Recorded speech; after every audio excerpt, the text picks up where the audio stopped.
কি মনে পড়ে সেই পিনাক ছয়ের কথা? 11 বছর পরে আজও বিচার হয় নাই, যার বুকটা কাইপা উঠছে ভাই টোটাল এই ভিডিওটা দেখার পর, বুঝছেন? এরকম আর কত? এই বাংলাদেশ কি কোনো সেফটি নাই? অদক্ষ ড্রাইভারদের কেন আবার গাড়ি চালাইতে হইব?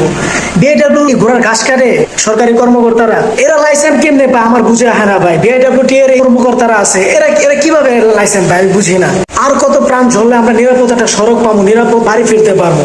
এই দেশে আমরা কেউ আসলে নিরাপদ না, আমরা কেউ বলতে পারবো না যে নিরাপদে আমরা বাড়ি পৌঁছাতে পারবো। আমার বুঝে হয় না কি বাংলাদেশে আমরা বসবাস করি, যতদিন যায় অত এর অর্ধপতন হয়, কোনো উন্নতর কোনো দেখা নাই। আর কত কাল? যার হারায় সেই বুঝে হারানোর যন্ত্রণা, ঠিক আছে? আমরা তো শুধু ভিডিও দেখতেছি, কিন্তু যার গেছে।